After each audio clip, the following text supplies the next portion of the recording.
Pepe, how are you doing? ¿Cómo está? Muy bien, muy bien. Thank you very much for your generosity and for your time. You can hear the token of appreciation of the people of Mexico that deeply admires you. Fantastic. On behalf of the ALEF, the Science and Art Festival of the National University of Mexico, we deeply welcome you. Yes. Thank you very much. And the first question we would like to ask you, it has to do with the theme of this edition of this festival, the brain exploration. As we know, the brain has 100 billion of neurons, and we would like to know, in terms of your personal experience, what would be the ultimate frontier of the brain? Are we capable of an unbounded awareness? And how could this be related with our creativity? It's good to see you all. I see part of you anyway. And it's okay if I just speak away in English, Pepe? Yes. Okay. Yes, for sure. You know, it wasn't too long ago that the doctors told us that we only use 5 or 10% of our brain. And we always wondered, what's the other 90 or 95% for? And the answer is yes, we are capable of unbounded consciousness, unbounded awareness, utilizing our full brain. This is the full potential of the human being. And it's all about this thing called consciousness. And consciousness, every human being has consciousness, but not every human being has the same amount. But the good news is the potential for every one of us human beings is unbounded consciousness, infinite amount of consciousness.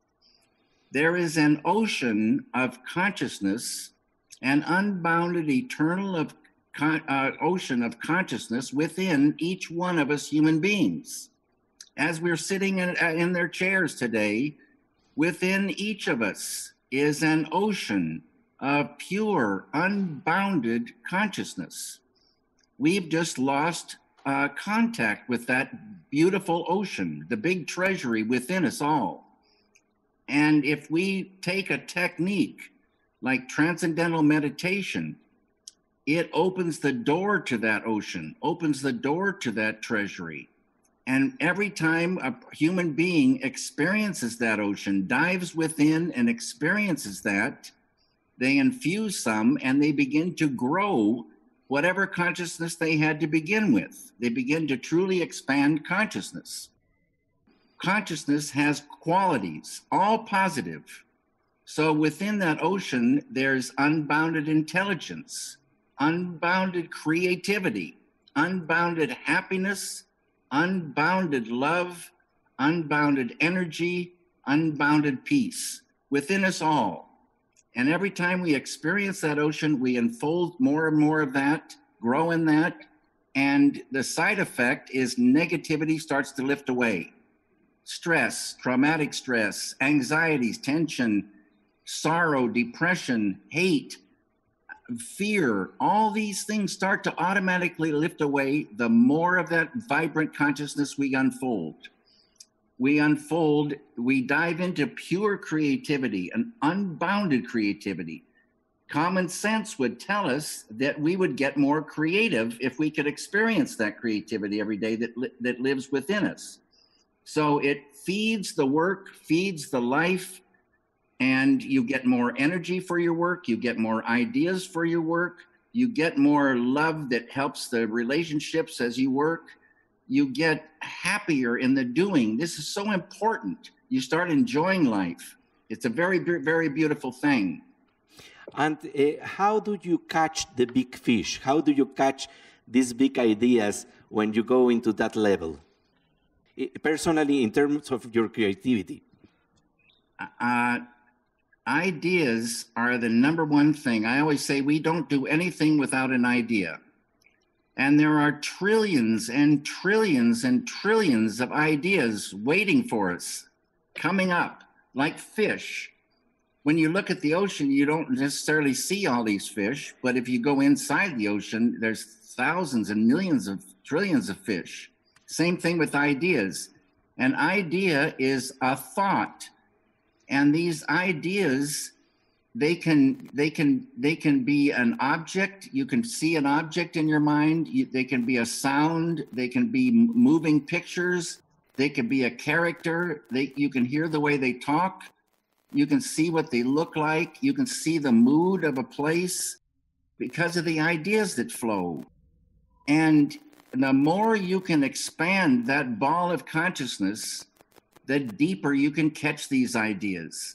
And I always say that deeper you can go, the fish are bigger. The ideas are more is in the idea. And how you catch them, we don't know an idea until it enters the conscious mind. And, you know, if you could expand that, you're making the subconscious conscious.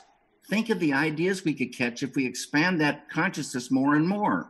You can catch them when they're real big and they have way more information. They're flowing.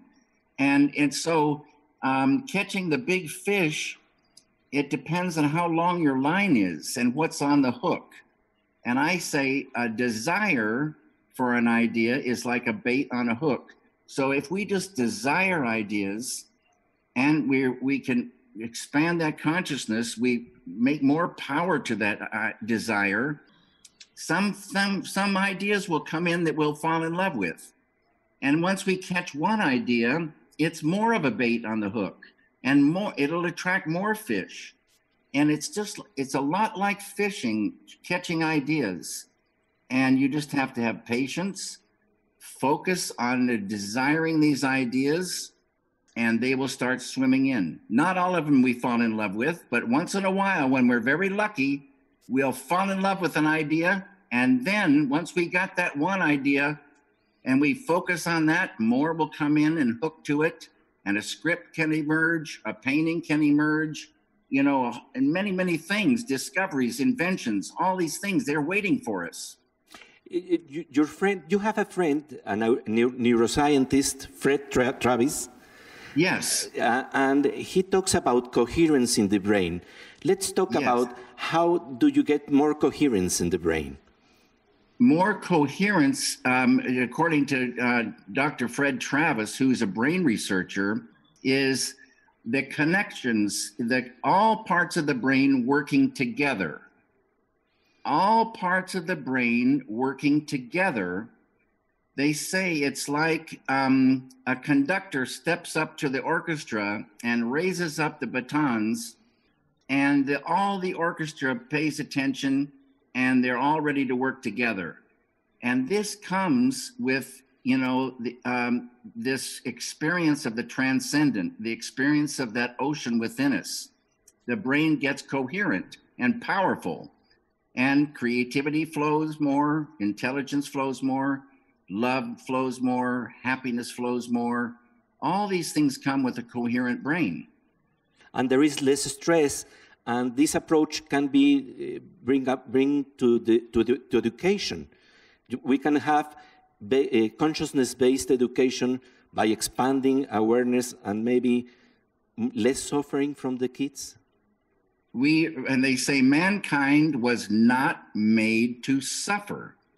We shouldn't be suffering. We should be happy campers, and we should be enjoying life.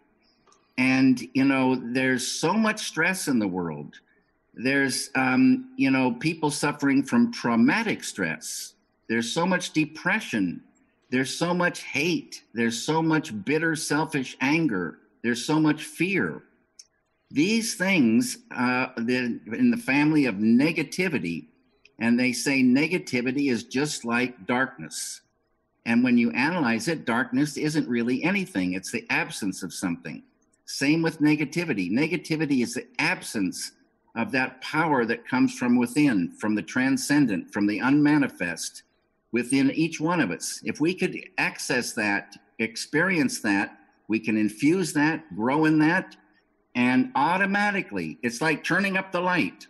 Automatically, darkness goes. Automatically, negativity goes when you ramp up that light of consciousness. It's money in the bank for the human being. Everybody should be diving within, experiencing that, and see suffering walk away, see stress go away. All these things of negativity automatically go. You don't have to even try to make them go. They go automatically. It's so beautiful for the human being. How does this relate with your creative work, with your movies? How does this silence interact with your creativity while doing a movie? It's been my experience, because before I started meditating, I was creative, but I had so many anxieties. I had a melancholy, maybe bordering on sometimes depression. I had a lot of anger for my situations in life. I had a lot of things I was not so self-assured. I was, let's say, weak. And I start, this technique of transcendental meditation.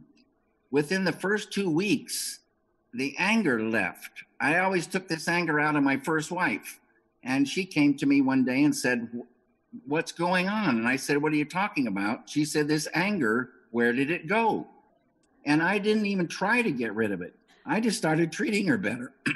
I thought it was just normal, but I realized that I wasn't having this anger. I started getting happier in the doing of things. I started getting more ideas. I say negativity is the enemy of creativity. Negativity squeezes the tube that the ideas flow through.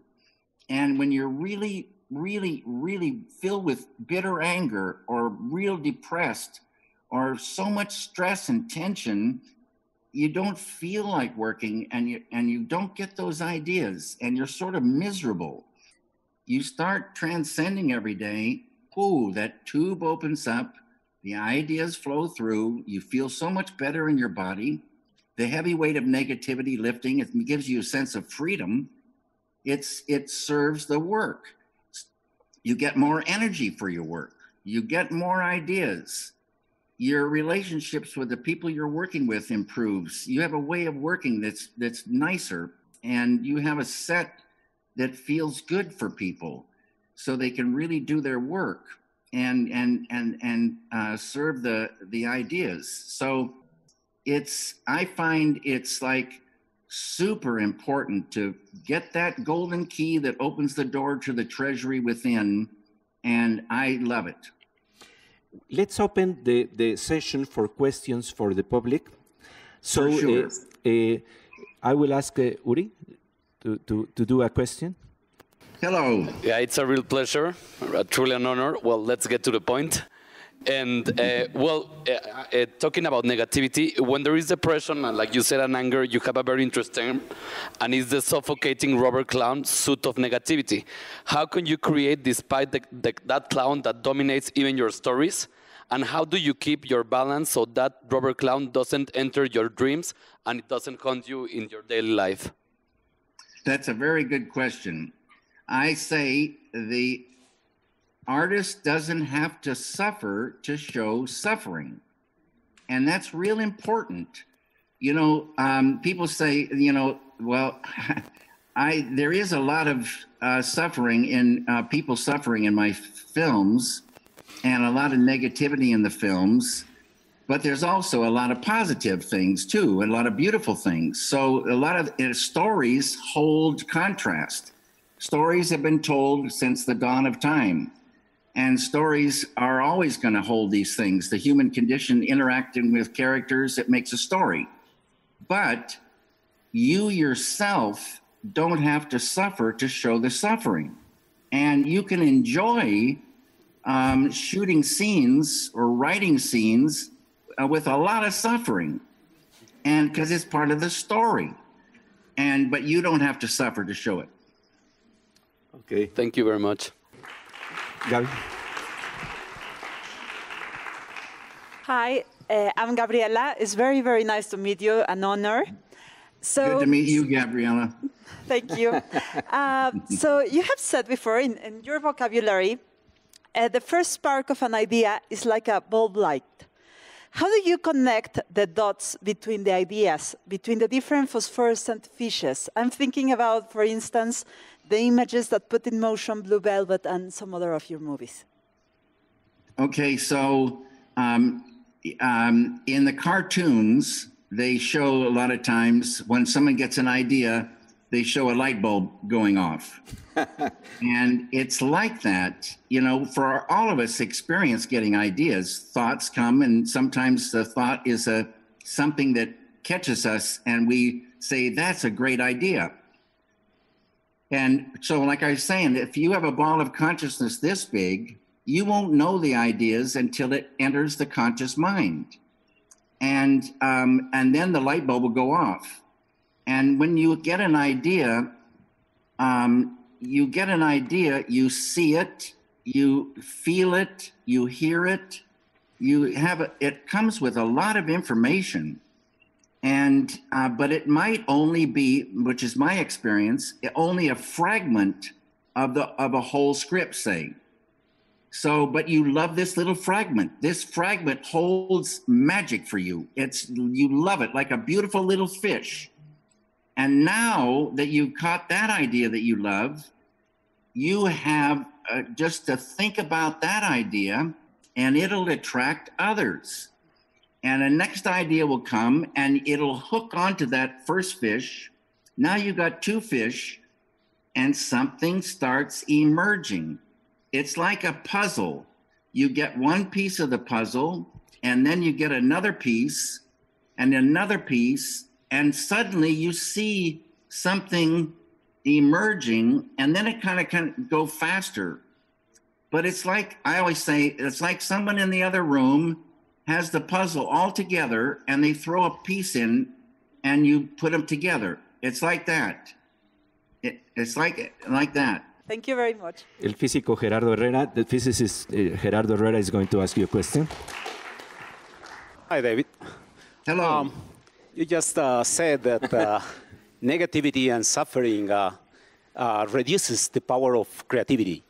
I was wondering how you explain Vincent van Gogh with a life of suffering. Very, and very great good creativity. question. Okay, that's a perfect question. Let's talk about that dear Vincent van Gogh. When he was out painting, he was not suffering. He loved to paint. That's probably the only happiness the guy had. No one was forcing him to go out there. He wasn't going out there to suffer. He was going out there to get some happiness in doing what he loved. Bless his heart. There's a lot of suffering in his life, but he was not suffering when he was painting. He was painting some great, great things. Now, if he had some of that stress and some of that worry and some of that suffering out of him, he might have even been able to do more. It wasn't any of the suffering that caused him to paint so well. It was his brain working and looking at what he saw and getting ideas and painting those things that came out. And a happiness came to him, I'm sure, when he was doing them. So suffering did not bring the good art. And if he wasn't suffering, I'd say he would have brought more. Thank you, David. You bet.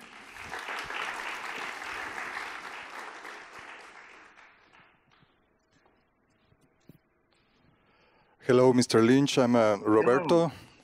I'm a Roberto. big fan here. Big fan here. I have to say that. I just want to know. We have all seen your movies, and there's a process of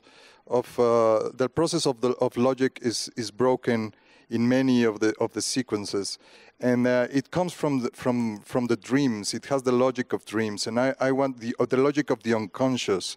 And I want to know, how do you work to incorporate this logic into the narrative of something that it's conscious, like the artistic process of telling a movie, telling a story? It comes with the idea. It's not like I set out to say, how can I incorporate dream logic into this story? I don't think about that. I get ideas, and some of these ideas, you know, because we're human beings, a lot of what goes on during the day is abstract. You know, this thinking and feeling together, we intuit things, we feel things that don't necessarily meet the eye. And these abstract things, cinema can say. The language of cinema can say concrete things and it can say abstract things.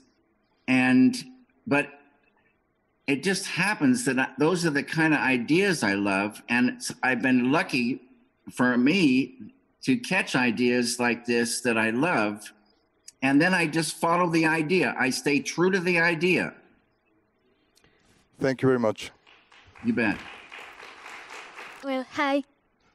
Hello. I'm Paulina. So I'm a big fan of Twin Peaks. So I was thinking, how do you connect your ideas with other people like Mark Frost to create something like Twin Peaks? When Mark Frost and I are writing together, we're just like this. Like you're Mark Frost and I'm David Lynch, and we're on Skype or on, you know, what is this? We're on Zoom. So we talk. And as we talk, we're in the world of Twin Peaks and ideas start flowing and we speak the ideas and then write them down. It's the same as if you're by yourself.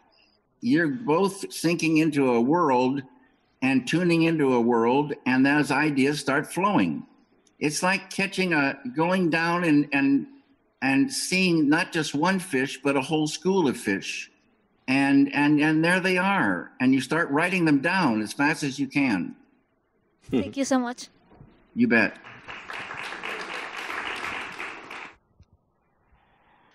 Hello, David Lynch. Thank you very much for this conversation. I am Jesus Ramirez, a clinical neuropsychiatrist. And I think that your work has shown us the many layers connecting the spirituality and the pain of the world.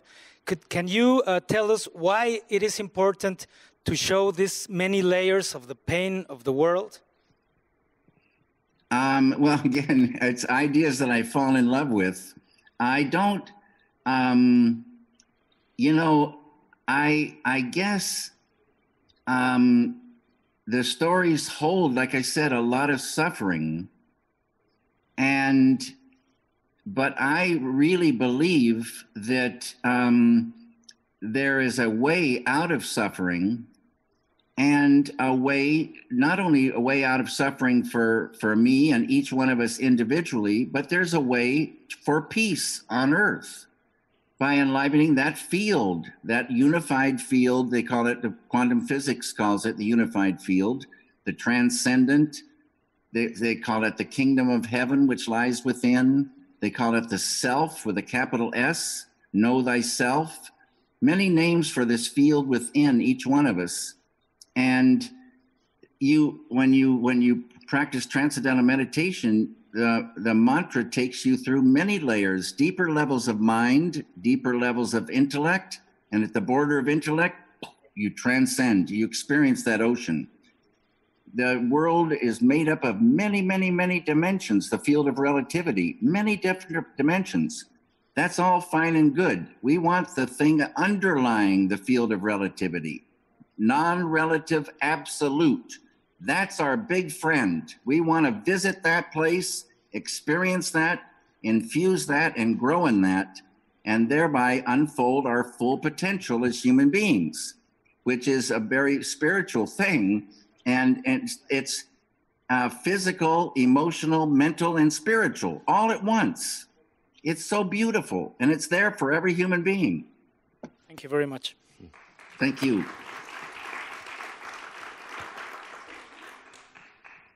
Hello, Mr. Lynch. Nice to meet Hello. you. My name is Cami Garcia. I'm a filmmaker from Mexico.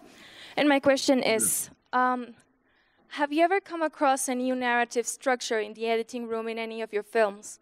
And how do you deal with this feeling of deconstruction of your initial structure and manage to be able to see it with a new pair of eyes? In other words, do you think it's possible to catch the big fish in the editing room? Thank you. This is a very interesting and good question. I say a thing is not finished until it's finished. And along the way of making a film, because it takes a long time, the idea is driving the boat. And as you go along, you try to stay true to the idea and get every element to feel correct. But you're always watching, always feeling, and lo and behold, one time you could get an idea conjured by what you're doing, working on, that is a new idea that's, you wonder how come you hadn't, this is like so important to this film. You could get an idea along the way. And so every process has the potential of giving more if you stay on guard. And in the editing room, as you're putting stuff together, you could say, oh my goodness, something is happening here. If I move this thing here and I bring this up around here and I make this thing here, I change a few things here, I got another whole giant thing going. Yes, it's possible. Thank you. Hi, Mr. Lynch. I'm Lucy. I'm a huge fan of your work. And, well, my question is kind of a two thing. It's speaking about creativity, how would you say that the environment that the individual is in plays a role into catching the big fish? For example, in your book, page 32, you speak so beautifully about Los Angeles, and I get that because I love the City of Angels myself too. So how would you say that LA helped you catching your big fishes? That's a good question. I think our environment plays a big role in that our environment should be one that we like, that we feel good in. And the better we feel, the more those ideas are going to flow and the better we'll feel about working. So the environment plays a role, but it doesn't play as big a role as that ocean within us all. As you're sitting there or you're standing, there's this ocean inside that's our biggest friend. And you just have to go visit that friend, twice a day, and you'll be amazed how good you feel no matter where you are. Thank you. That when you're talking about it, this brings also intuition and brings also friendship with persons that you never met. When you met Fellini, you had that kind of connection. How does that happen? I think, well, naturally, I would want to be friends with Fellini. He's a really special human being, but every human being is special. And the more of this consciousness you have, the more of that happiness you have and that love, you dive into universal love every day. So everybody starts looking more and more like a friend than an enemy. And the world looks better. The world looks friendlier and better, more cheerful. And so everybody looks, and another thing, the strange thing happens, you meet people and you feel like you've met them before, but you haven't met them before. But everybody starts looking somewhat, not everybody maybe, but sort of familiar. It's a beautiful thing for us human beings. And a time can come when you could travel anywhere in the world and meet a friend, not an enemy. And that's what we need in this world. And that's what I'm, trying to, help, along with a lot of others, work toward. And that's what happened with you when you met Fellini at the hospital and he felt you. You want me to tell you that story? Yes. Okay. I was making a commercial in Rome, Italy, and I was working with a DP called Tonino Delacoli, who I'd met before with Fellini. And I heard that Fellini was ill in a hospital in the north of Italy, and he was going to be moved very soon, that next day, to Rome. And I asked the people there who had worked with Fellini, do you think I could go say hello? And they say, well, David, I don't see why not. So a thing was organized. To make a long story short, on Friday evening in the summer, it was, say, maybe 6:30 or 7 o'clock in the evening, beautiful, warm, sun low in the sky, but beautiful, warm light and a warm temperature. We arrive at this Italian hospital with many, many people out front. Then we went through the people and we went deep within. Fellini's niece was taking us in, me and Tonino, and we went deeper into the hospital, fewer and fewer people, went down a long hallway with no one was there. And Francesca, his niece, said, I'll go in and see if he can see you now. So she went in and came back out and said, Fellini will see you. So Tonino and I went in, and Fellini was sitting in a wheelchair, sort of like chair, between two single beds and a little table in front of him. And a man named Vincenzo was standing over here. And Vincenzo was a journalist, and I met him several times since then. Tonino went to talk to Vincenzo, and I sat down opposite Fellini, and he took my hand and held my hand. For a half hour, we talked. It was so beautiful. And as such an honor to be able to, sit with him.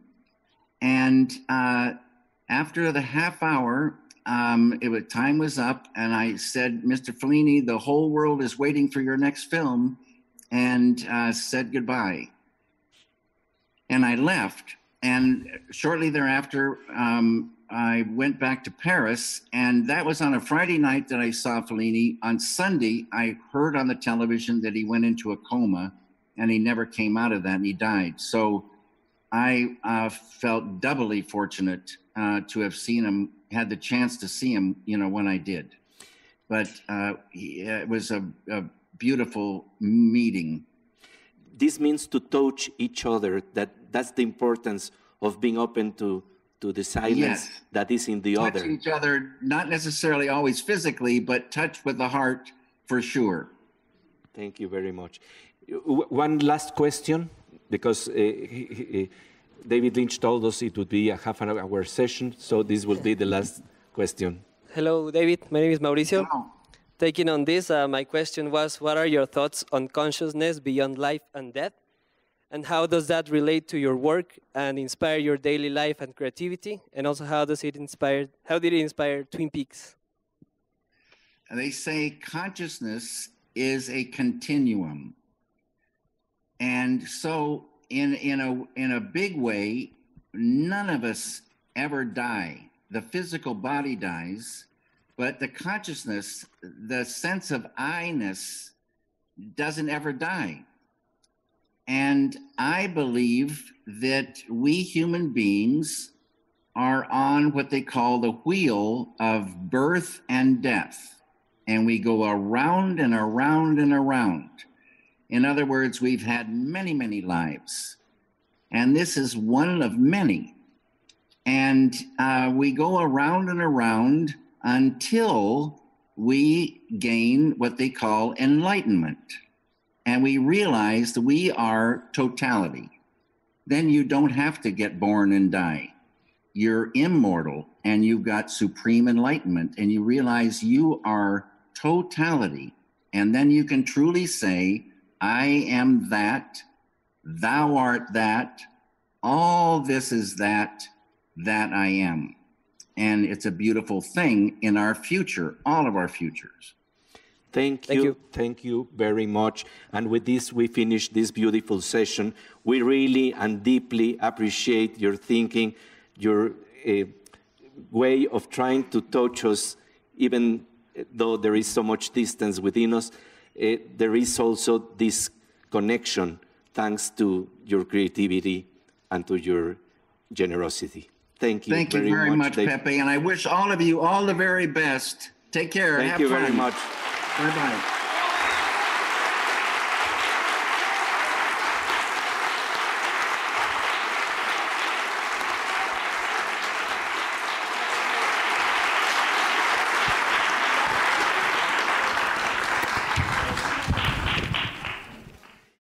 Bueno, creo que fue muy emocionante. Disculpen que no pudiéramos tener todas las preguntas que hubiéramos querido tener, pero fue muy generoso con su tiempo. Déjenme decirles que David Lynch originalmente nos había planteado 15 minutos nada más y lo expandió incluso más de media hora, porque sí estoy consciente del tiempo.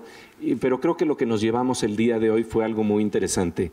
Hemos estado observando, explorando lo que quiere decir el cerebro desde diferentes perspectivas, pero una de las más importantes es la que nos dice nuestra propia experiencia subjetiva, nuestra propia conciencia, y la pregunta es ¿hasta dónde pueden llegar los límites de la experiencia consciente? Yuval Harari, uno de los grandes ensayistas de nuestro tiempo, planteaba que no conocemos todavía las posibilidades que tiene nuestra conciencia, que conocemos las partes degradadas de la conciencia, es decir, cuando se daña algo en el cerebro, eso es lo que conocemos y lo hemos estudiado muy bien, pero que uno de los retos del estudio de la neurociencia del siglo XXI será también ver qué es lo que pasa en cerebros más creativos, en cerebros que pueden interconectar las diferentes partes de nuestra fisiología en una manera más coherente. Y entonces asomarnos a ello a través de la experiencia de David Lynch, que lo ha demostrado andando en su creatividad. La verdad creo que es un privilegio y la verdad agradecemos mucho la presencia de ustedes aquí en este Festival de Ciencia y Arte de la LEF. Muchísimas gracias.